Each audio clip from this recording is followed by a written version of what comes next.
Organic chemistry बिल्कुल हम basic से कर रहे हैं और एक फंक्शन है हमारा होमोलोगस सीरीज होती है जिसको हम कहते हैं अल्केन। पहली एमसीक्यूज तो यही आ गई कि भाई इसका जनरल फार्मूला क्या होता है, CnH2n+2। हाइब्रिडाइजेशन अल्केन में कौन सी होती है, sp3। और जब भी sp3 की हाइब्रिडाइजेशन होती है तो शेप होती है tetragonal. Carbon carbon bond length alkane के अंदर होती है 1.54 angstrom. Carbon hydrogen bond length होती है 1.11 एंगस्ट्रॉम। बॉन्ड एनर्जी होती है 347 किलो जूल पर मोल। पहले से लेके 4 कार्बन वालों की शक्ल होती है गैस फिजिकल स्टेट, 5 से 17 लिक्विड, 18 से अबव सॉलिड। ये सारे के सारे क्या कहलाते हैं बच्चों, अल्केन कहलाते हैं। ठीक है, क्या कहलाते हैं, अल्केन। Very very important. तो आहिस्ता आहिस्ता बहुत खतरनाक क्वेश्चन होते जाएंगे।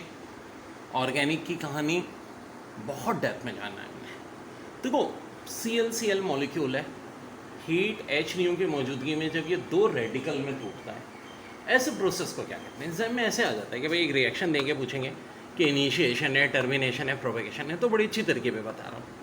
देखो जब भी दो रेडिकल बने, एक मॉलिक्यूल को टोक के दो रेडिकल बने, ये कहलाएगा इनिशिएशन। ठीक है जी, आंख बंद करके यकीन रखना। और जब उल्टी बात हो, दो रेडिकल मिलके एक मॉलिक्यूल बना रहे हैं तो टर्मिनेशन। तो क्या कहलाता है, टर्मिनेशन। अब यहाँ देखें, Br डॉट प्लस CH4 के नतीजे में एक तो हाइड्रोजन ब्रोमाइड यानी हाइड्रोजन हैलाइड बन रहा है और CH3। अब देखो लेफ्ट पे भी एक रेडिकल हो और एंड में प्रोडक्ट में राइट पर भी एक रेडिकल आए, मिथाइल रेडिकल, ये चीज़ कहलाएगी प्रोपेगेशन। तो इस तरह की MCQs आनी हैं। और अभी अब देखें हम कितने ख़तरनाक क्वेश्चंस करने वाले हैं बच्चों। अब देखो बच्चों, बात हम कर रहे हैं अल्केन की प्रिपरेशन की। एक मेथड तो ऑफ कोर्स सेबेडर-सैंडरसन मेथड है, दूसरा एक बड़ा इंपॉर्टेंट मेथड है वर्ड सिंथेसिस। वर्ड सिंथेसिस हम करते क्या हैं, अल्काइल हैलाइड के साथ लगाते हैं सोडियम, लेकिन कितने सोडियम, 2 सोडियम और 2 ही अल्काइल हैलाइड। अब देखो RR या RH, मैंने क्या कहा, RR या RH से मुराद होती है alkane. Sodium halide by product बनता है। वर्ड सिंथेसिस में एक प्रॉब्लम है कि इससे सिर्फ वो अल्केन बन सकते हैं जिनका नंबर इवन हो, इथेन, ब्यूटेन। अब एग्जाम में MCQs कैसे आएगी, एग्जाम में MCQs ऐसे आएगी कि from which of following method alkane can be prepared. एक हो जाएगा वर्ड सिंथेसिस, दूसरा सेबेडर-सैंडरसन मेथड, तीसरा होगा हाइड्रोलाइसिस ऑफ ग्रिग्नॉट रिएजेंट, चौथे में शायद इस तरह से आ जाए रिडक्शन ऑफ अल्काइल हैलाइड।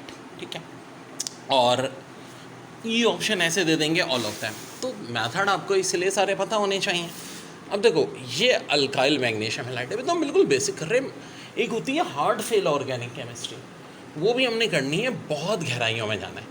जो बच्चे पढ़ चुके हैं उनको अच्छी तरह अंदाज़ा है। इनऑर्गेनिक केमिस्ट्री का भी हमने पोस्टमार्टम किया था, बड़े ख़तरनाक सवाल फिर किए थे, वैसे ही ऑर्गेनिक में भी करना है। RMgX, हाइड्रोलाइसिस करोगे ईथर की मौजूदगी में तो अल्केन बनेगा, Mg के साथ एक OH आएगा और एक X आएगा। फिर ये होता है रिडक्शन ऑफ अल्काइल हैलाइड।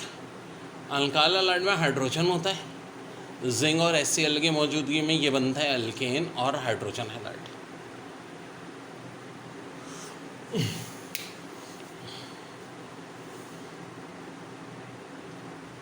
और अल्काइल हैलाइड में अगर H2 मिलाएंगे प्लाटियम कैटलिस्ट की मौजूदगी में तो अल्केन बनेगा और अल्काइल हैलाइड बनेगा। ठीक है जी, ये दो प्रोडक्ट हो गए। इसके बाद एक RCOONA प्लस NaOH। ये RCOONA से मुराद क्या होता है, सोडियम मीथानोइट। ठीक है जना, इसमें जब सोडियम हाइड्रोक्साइड मिलाते हैं तो भी अल्केन और Na2CO3 बनता है।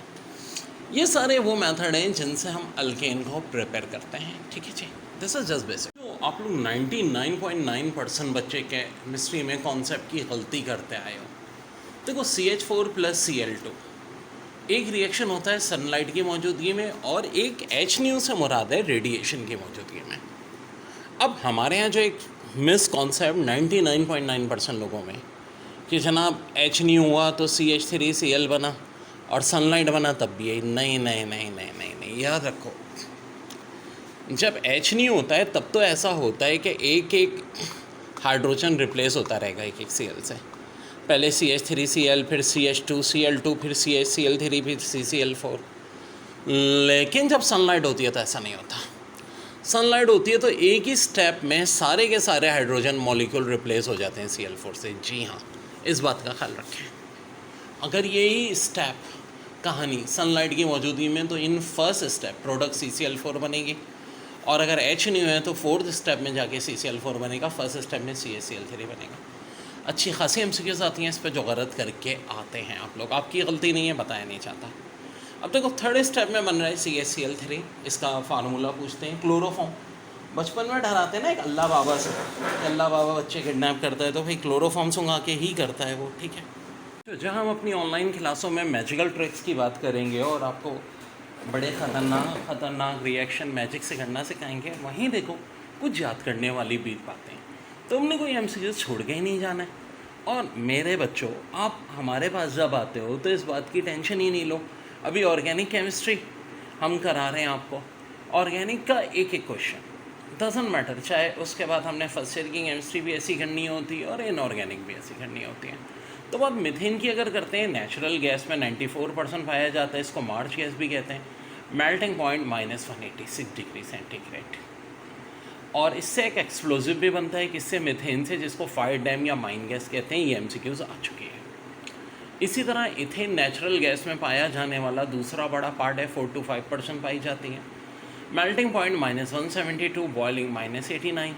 इसकी सबसे बड़ा यूज़ है C2Cl6 आर्टिफिशियल कैम्फोर बनाने में। अब पहले एक बात देखो कि मीथेन का मेल्टिंग पॉइंट -186 था, इथेन का -172 हुआ। मीथेन में 1 कार्बन था, इथेन में 2 कार्बन है। तो मीथेन से इथेन आते हुए मेल्टिंग बॉइलिंग पॉइंट बढ़ा है या कम हुआ है? तो मेरे भाई बढ़ा है। -186 छोटी चीज़ होती है, -172 बड़ी होती है, 14 डिग्री सेंटीग्रेड बढ़ गया। और जैसे जैसे अब नीचे आएंगे, सी, प्रोपेन, ब्यूटेन, शुरू किए 4 गैसेस हैं, फिर पेंटेन से लेके 17 कार्बन तक आपके लिक्विड, आफ्टर दैट स्टार्ट हो जाएंगे सॉलिड्स। अच्छा, ethyl iodide on the reduction with dash produces ethane, nation hydrogen is obtained from zinc copper couple and ethanol. Ethyl iodide को हम रिडक्शन कर रहे हैं विद डैश। डैश में मुराद कोई भी हो सकती है, ठीक है। H2 हो सकता है, कुछ हो सकता है। प्रोड्यूसेस ईथेन, जिससे ईथेन प्रोड्यूस हो रहा है।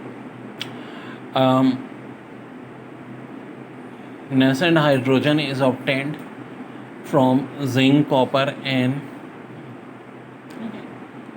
तो रिएक्शन हमारा यहाँ किसके साथ हो रहा है भाई? अब देखो इन्होंने खुद ही बात कर दी है, विद डैश प्रोड्यूसेस इथेन। अब ऑप्शन में molecular hydrogen, molecular oxygen, sodium metal, nascent hydrogen. तो ऑफकोर्स नेसेंट हाइड्रोजन। अच्छा, MCQs में आंसर भी दिया है और से देखो, क्योंकि आगे जुमला दिया है, nascent hydrogen is obtained from zinc copper couple and ethanol. ये जो नेसेंट हाइड्रोजन है कैसे हासिल हुआ है? जिंक कॉपर का कपल और इथानॉल। तो अब ये MCQs भी कोई नहीं पहचान पाएगा भाई, बहुत बड़ी ब्लंडर है। खुद आगे उन्होंने बात कर दी, ये जो नेसेंट हाइड्रोजन है आया कहाँ से, और ऑप्शन में भी नेसेंट हाइड्रोजन है, तो ऑफकोर्स नेसेंट हाइड्रोजन होगा। इसमें से जो एक हाइड्रोजन है आयोडाइड के साथ लग जाएगा, एक हाइड्रोजन C2H5 के साथ C2H6। देखिए, when ethyl chloride is treated with alcoholic dash it produces ethene. When ethyl chloride is treated with alcoholic dash it produce ethene. Option में NaOH, KOH, COH2, KCl, KMnO4। अब there बड़ी ही अच्छी MCQs है। या हम किसकी बात कर रहे होंगे सारे ऑप्शन में से? Of course KOH। एक्चुअली देखो, किसी भी कंपाउंड की प्रिपरेशन हो, पहले तो देखो उसका स्ट्रक्चर कैसे होता है भाई, ऐसे होता है। और बनाना किससे फिलहाल हमें? Ethyl chloride. इथाइल क्लोराइड कैसे होगा भाई? CH2 के इधर Cl, एक तरफ यहाँ H होगा। अब कौन से किससे बनाते हैं? तो अल्कोहलिक KOH। अच्छा, KOH भी कौन सा? Alcoholic KOH। याद रहे, अल्कोहलिक KOH का काम क्या होता है? अल्कोहलिक KOH ही करता है कि यहाँ के हेलोजन को भी रिमूव कर देता है, और ये देखो इसको, तो ये इसका पोटेशियम कर देगा और OH H को कर देगा, यानी वाटर का निकलना जो कि डीहाइड्रो कहलाता है, और हेलोजन का निकलना डीहेलो कहलाता है। तो जो अल्कोहलिक KOH है ये क्या करता है? डीहाइड्रो भी है, डीहेलो भी है। दोनों को रिप्लेस कर देगा, यहाँ से बॉन्ड टूटा, यहाँ से अल्कीन बन जाएगा, ठीक है। यानी इथेन, बड़ी अच्छी एमसीक्यू से, ethane is colourless gas, option है। B has boiling point of -89 and melting point of -172। जी हाँ, -172 पे जाके लिक्विड बनेगी, सॉरी -89 पे लिक्विड बनेगी और -172 पे जाके सॉलिड बनेगी। गैस पहले किस में कन्वर्ट होगी? लिक्विड में, फिर किस में कन्वर्ट होगी? सॉलिड में। और ethane is sparingly soluble in water. Organic substance वैसे तो ज़्यादातर वो होते हैं जो कि वाटर में सॉल्युबल भी नहीं होते, लेकिन अगर हम होमोलोगस सीरीज़ को देखें, यानी अल्केन के जो शुरू के पहले दो मेंबर हैं, मीथेन इथेन, तो वो चूँकि शुरू के मेंबर हैं, तो शुरू के मेंबर याद रखो होमोलोगस सीरीज़ के किसी हद तक वाटर में सॉल्युबल हो जाते हैं स्पेरिंगली। नीचे आएंगे तो नीचे एल्केन हो गई। फिर कह रहे हैं इस रेडिली सोलुबल इन इथेनॉल। जी बिल्कुल जनाब, ऑर्गेनिक सब्सटेंस ऑर्गेनिक में फ़ौरन रेडिली हो जाता है। तो करेक्ट आंसर क्या हो जाएगा? All of this, all of this. Okay dear, chemical properties तो सेम हो गई होमोलोगस सीरीज, यानी चाहे अल्केन हो, अल्कीन हो, अल्काइन हो, सबकी केमिकल प्रॉपर्टीज़ क्या होंगी? सेम। क्या फिजिकल भी सेम होंगी? नहीं था, physical top to bottom change होती है। अब कैसे चेंज होती हैं? देखो, टॉप टू बॉटम हम आते हैं तो क्या बढ़ते हैं? Number of carbon atom. जब नंबर ऑफ कार्बन एटम बढ़ेंगे तो मॉलिक्यूलर वेट भी बढ़ेगा, क्योंकि हर कार्बन के बढ़ने पे 14 ग्राम बढ़ रहा है। तो इसका मतलब है नंबर ऑफ कार्बन बढ़ने पे मॉलिक्यूलर वेट बढ़ेगा, मॉलिक्यूलर वेट बढ़ेगा तो बॉइलिंग पॉइंट, मेल्टिंग पॉइंट भी बढ़ेगी और साथ साथ डेंसिटी भी बढ़ेगी। तो टॉप टू बॉटम जब हम होमोलोगस सीरीज़ में आते हैं, क्या चार चीज़ें बढ़ेंगी? Molecular weight, melting point, boiling point और डेंसिटी। तो क्या सारी चीज़ें बढ़ेंगी ही? कुछ ऐसा भी है जो कम होगा? जी हाँ, कम होता है, और वो होती है solubility in water. Top to bottom जब हम आते हैं तो सॉल्युबिलिटी इन वाटर बजाय बढ़ने के क्या होती है? डिक्रीज होती है। देखो ना, जितनी चीज़ वजनी होगी उसकी सॉल्युबिलिटी मुश्किल होगी। अब एग्जाम में कैसे न्यूमेरिकल आएगा? आपको दे दिया methane, ethane, propane, butane, pentane, कोई से 5 कार्बन दे दिया और कह दिया कि इनमें बताएं सबसे ज़्यादा मेल्टिंग बॉइलिंग पॉइंट किसका है, तो ऑफकोर्स किसका होगा? पेंटेन। मॉलिक्यूलर वेट भी पेंटेन का, डेंसिटी भी पेंटेन की। लेकिन अगर कह दें कि methane, ethane, propane, butane, pentane में सॉल्युबिलिटी सबसे ज़्यादा किसकी है, तो किसकी ज़्यादा होगी? मीथेन की, क्योंकि जैसे जैसे टॉप टू बॉटम आते रहेंगे सॉल्युबिलिटी कम। अब देखो, जैसे कि मीथेन और इथेन, मीथेन का देखो कितना है टेम्परेचर, -186, और एथेन का कितना है? -172, 14 डिग्री सेंटीग्रेड एडअप हो गया। कितना एडअप हुआ है? 14। तो बहुत इंपॉर्टेंट, जैसे जैसे हम टॉप टू बॉटम आ रहे हैं, बॉइलिंग पॉइंट, मेल्टिंग पॉइंट क्या हो रहा है? इंक्रीज हो रहा है। अब कुछ लोग जिनकी मैथ बड़ी कमज़ोर है बोलेंगे सर ये तो डिक्रीज हो रहा हो भाई, माइनस में जितनी बड़ी वैल्यू होती है उतनी क्या होती है? छोटी होती है। -186 में 14 प्लस किया तो -172। अब एग्जाम में एक न्यूमेरिकल आया था, उन्होंने एक पेंटेन दिया था और एक आइसोपेंटेन। क्या फ़र्क होता है? नॉर्मल पेंटेन, पांचों कार्बन जो है स्ट्रेट लाइन में, और 5 कार्बन है तो सही लेकिन ब्रांच के साथ। तो किसका मेल्टिंग बॉइलिंग पॉइंट ज़्यादा होगा? हमेशा स्ट्रेट। और जितनी ज़्यादा ब्रांचें बढ़ती जाएंगी उतना मेल्टिंग बॉइलिंग पॉइंट क्या होता जाएगा? कम होता है। तो सबसे ज़्यादा मेल्टिंग बॉइलिंग पॉइंट किसका होगा? पेंटेन का, फिर उसके बाद आइसोपेंटेन का। अगर 2 ब्रांचें हो जाएं पेंटेन की तो न्यू पेंटेन कहलाता है, उसका मज़ीद कम हो जाएगा। अब ख्याल रहे कि आजकल जिस स्टाइल में लिखा जाता है वो इस स्टाइल में भी लिखा जाता है। ये क्या है? पेंटेन है। कैसे जी? ये एक कार्बन, 2 3 4 5, और ये क्या है? 1 2 3 4 5 कार्बन है लेकिन एक ब्रांच के साथ। तो इन दोनों में मेल्टिंग बॉइलिंग पॉइंट किसका ज़्यादा होगा? इसका, नॉर्मल पेंटेन का। और नीचे वाला क्या हो गया? आइसोपेंटेन। अब बच्चों ये जो अल्केन है, एक अल्केन दूसरे अल्केन में कितने का फर्क है? CH2, एक कार्बन 2 हाइड्रोजन बढ़ने। एक कार्बन 2 हाइड्रोजन बढ़ने का मतलब है दूसरे लफ्ज़ में मास 14 ग्राम है। और जिनमें CH2 बढ़ रहा हो या 14 ग्राम बढ़ रहा हो, ऐसी सीरीज़ को हम कहते हैं होमोलोगस सीरीज़। अब होमोलोगस सीरीज़ की डेफिनेशन तो यही होती है कि भाई CH2 बढ़ रहा है या 14 ग्राम बढ़ रहा है। आखिर होमोलोगस सीरीज़ की प्रॉपर्टी क्या होती है? तो होमोलोगस सीरीज़ की बहुत सारी प्रॉपर्टीज़ होती हैं। नंबर 1, जनरल फार्मूला से जो कि सारे लिखे हैं। नंबर 2, केमिकल प्रॉपर्टीज़ हैं। ये बड़ी अहम बात है कि केमिकल प्रॉपर्टीज़ हैं, यानी बड़ी ज़बरदस्त आपको ट्रिक भी बताएंगे। देखो एग्जाम में आ जाएगा मीथेन का कंबस्शन रिएक्शन बताएं, इथेन का, प्रोपेन का, ब्यूटेन का, पेंटेन का, ऑक्टेन का आ जाए, डेकेन का आ जाए। तो अब हम ये कैसे याद रखें? यूजुअली लोग कहते हैं याद रख लो, भाई बड़ी आसान तरीका है। कोई भी अल्केनोज का कंबस्शन रिएक्शन के लिए ये ट्रिक याद रखो। अब ये क्या ट्रिक है? CnH2n+2 किसका फार्मूला होता है? अल्केन।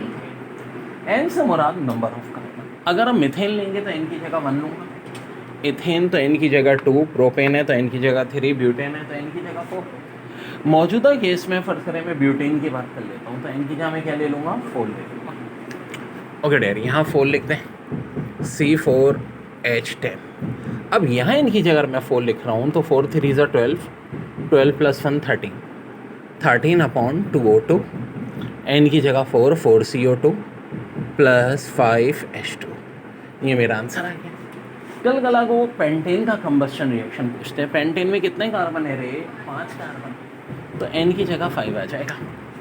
यहाँ तो आ गया C5H12, यहाँ एन की जगह मैं 5 पुट करूँगा, 3 5 ज़ा 15 + 1 16/2 8, 8O2, 5CO2, 6 water. This is your. जब हम बात करते हैं अल्केन की तो 1 से 4 कार्बन वाले होते हैं गैस, 5 से 17 कार्बन वाले होते हैं लिक्विड, और 18 से अबव होते हैं सॉलिड। लेकिन जब हम बात करते हैं अल्कीन तो कहानी उल्टी होती है। C2 से C4 वाले गैस, C5 से C15 वाले लिक्विड, C16 अबव सॉलिड। तो मेरे भाई अल्कीन का जनरल फार्मूला होता है CnH2n, और ओलेफिन जो है इनका कॉमन नेम होता है, ठीक है जी। अब C2H4 जैसे कि एक कंपाउंड हो गया, C3H6, C4H8, C5H10, ये सारी की सारी क्या हो गई? अल्कीन सीरीज हो गई। हाइब्रिडाइजेशन इनमें पाई जाती है sp2, शेप होती है ट्राइगोनल, और carbon carbon bond length 1.34 angstrom, carbon hydrogen 1.10 angstrom, bond energy 598 kilo joule पर मोल, और बॉन्ड एंगल 120 डिग्री, ठीक है जी। और अल्कीन का कॉमन नेम होता है ओलेफिन्स। CnH2n अल्कीन का जनरल फार्मूला है। क्या किसी और का भी जनरल फार्मूला CnH2n होता है? जी हाँ, साइक्लोअल्केन का जनरल फार्मूला भी CnH2n।